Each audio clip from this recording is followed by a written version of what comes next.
എല്ലാ പ്രിയപ്പെട്ടവർക്കും ക്രിസ്തുയേശുവിൻ്റെ നിസ്തുല നാമത്തിൽ പ്രഭാതവന്ദനം അറിയിക്കട്ടെ. ഇന്നത്തെ നമ്മുടെ ധ്യാനത്തിനായി വെളിപ്പാട് പുസ്തകം 3-ാം അധ്യായം 8 മുതൽ 11 വരെയുള്ള വാക്യങ്ങൾ. വെളിപ്പാട് പുസ്തകം 3-ാം അധ്യായത്തിൻ്റെ 8 മുതൽ 11 വരെയുള്ള വാക്യങ്ങൾ വായിക്കട്ടെ. ഞാൻ നിന്റെ പ്രവൃത്തി അറിയുന്നു. ഇതാ, ഞാൻ നിന്റെ മുൻപിൽ ഒരു വാതിൽ തുറന്നു വച്ചിരിക്കുന്നു, അത് ആർക്കും അടച്ചുകൂടാ. നിനക്ക് അല്പമേ ശക്തിയുള്ളൂ എങ്കിലും നീ എൻ്റെ വചനം കാത്തു എൻ്റെ നാമം നിഷേധിച്ചിട്ടില്ല. യഹൂദരല്ലാതിരിക്കെ യഹൂദരെന്ന് കളവായി പറയുന്ന ചിലരെ ഞാൻ സാത്താൻ്റെ പള്ളിയിൽ നിന്ന് വരുത്തും. അവർ നിന്റെ കാൽക്കൽ വന്ന് നമസ്കരിപ്പാനും ഞാൻ നിന്നെ സ്നേഹിച്ചു എന്ന് അറിവാനും സംഗതി വരുത്തും. സഹിഷ്ണുതയെക്കുറിച്ചുള്ള എൻ്റെ വചനം നീ കാത്തുകൊണ്ടതിനാൽ ഭൂമിയിൽ വസിക്കുന്നവരെ പരീക്ഷിക്കേണ്ടതിന് ഭൂതലത്തിലെങ്ങും വരുവാനുള്ള പരീക്ഷാകാലത്ത് ഞാനും നിന്നെ കാക്കും. ഞാൻ വേഗം വരുന്നു. നിന്റെ കിരീടം ആരും എടുക്കാതിരിപ്പാൻ തക്കവണ്ണം നിനക്കുള്ളത് പിടിച്ചുകൊള്ളുക. കർത്താവിൻ്റെ പരിശുദ്ധ നാമം വാഴ്ത്തപ്പെടുമാറാകട്ടെ. മറ്റൊരു പ്രഭാതത്തിൻ്റെ സാധ്യത നമ്മുടെ കണ്ണിന് മുൻപിൽ ദൈവം തമ്പുരാൻ തുറന്ന് വച്ചിരിക്കുന്നു. പുതിയ ദിവസം അതിൻ്റെ എല്ലാ സാധ്യതകളോടും കൂടെ ദൈവസന്നിധിയിലായിരിക്കാൻ ദൈവം നമ്മളെ സഹായിച്ചു. 3-ാം അധ്യായത്തിൻ്റെ 8-ാം വാക്യം കഴിഞ്ഞ ദിവസം ചിന്തയ്ക്ക് വിധേയമാക്കിയതാണ്. എന്നാൽ വ്യത്യസ്തമായ വാതിലുകളെക്കുറിച്ച്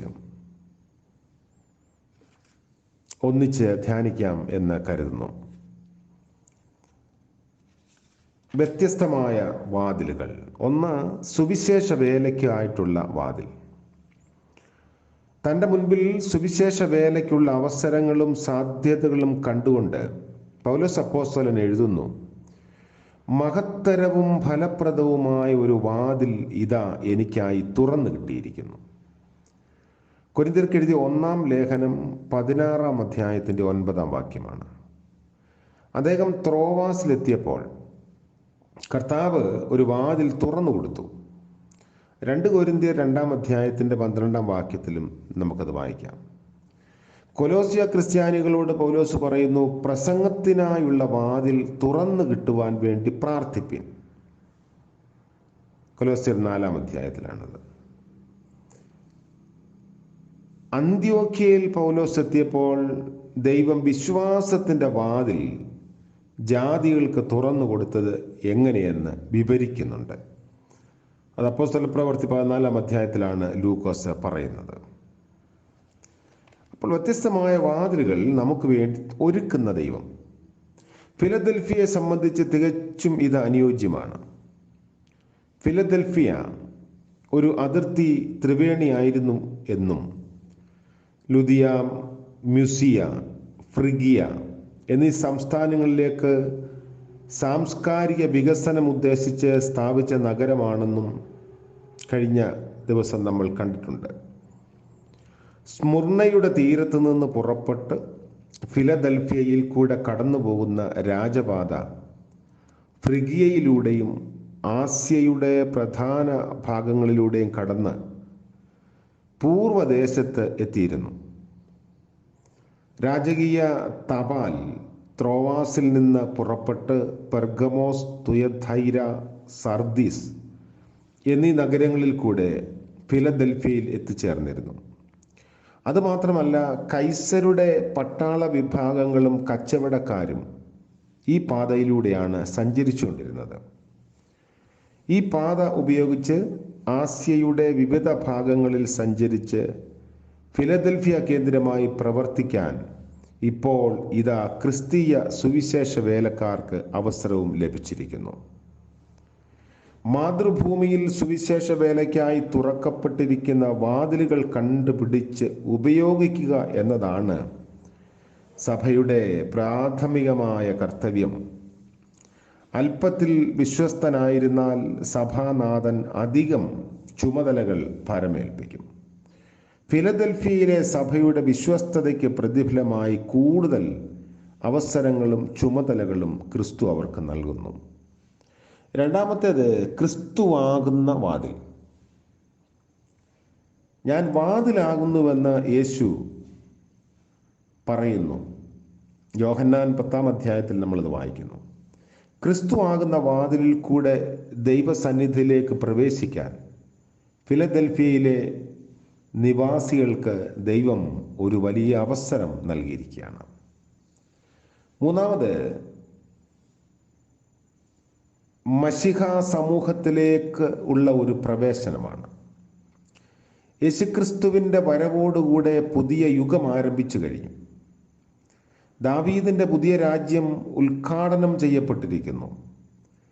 പഴയ രാജ്യത്തിൽ താക്കോൽ വിശ്വസ്ത കാര്യസ്ഥനായ എലിയാക്കീമിൻ്റെ കയ്യിൽ ആയിരുന്നുവെങ്കിൽ പുതിയ രാജ്യത്തിൽ താക്കോൽ യേശുവിൻ്റെ കയ്യിലാണ്.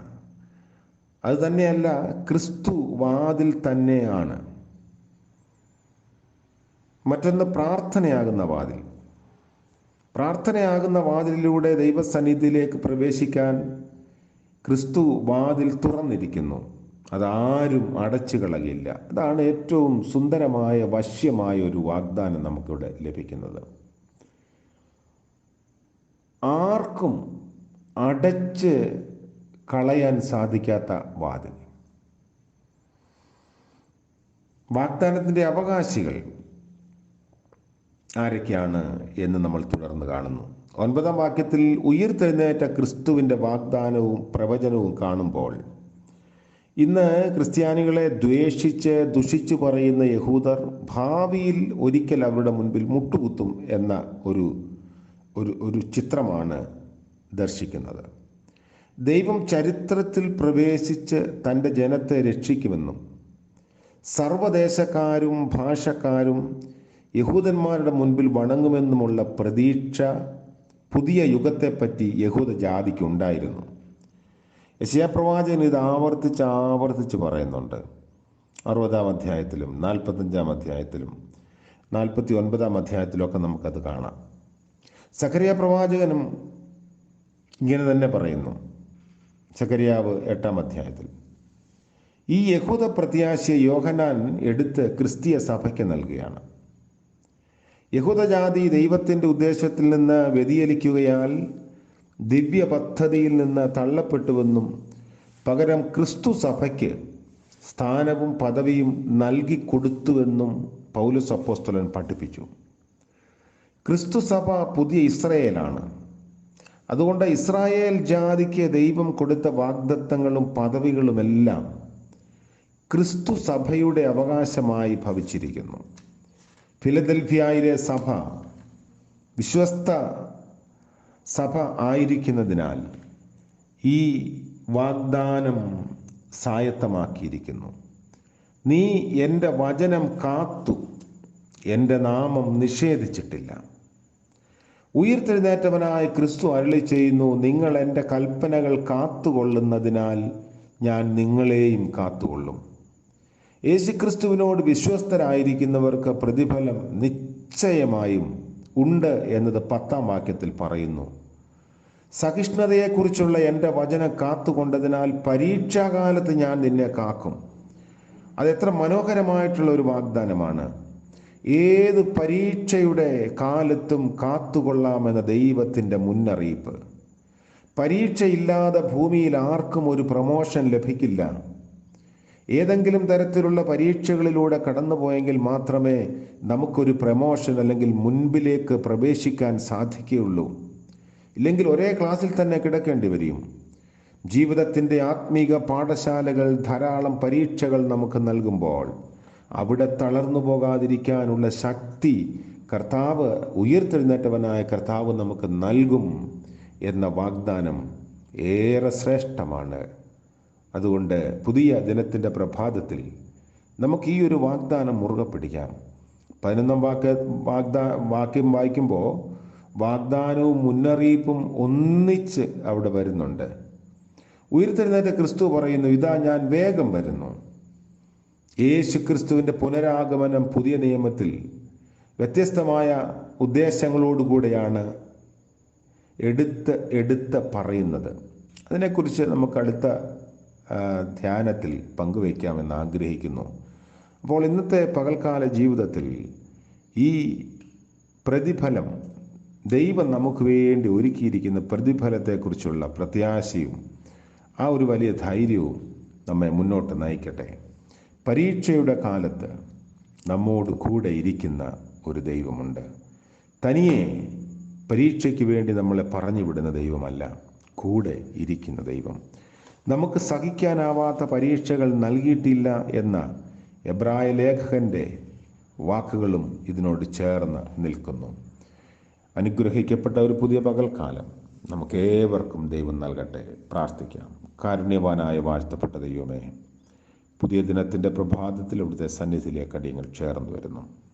രാത്രിയിൽ ലഭിച്ച നിദ്രയ്ക്കായും വിശ്രമത്തിനായും സ്തോത്രം.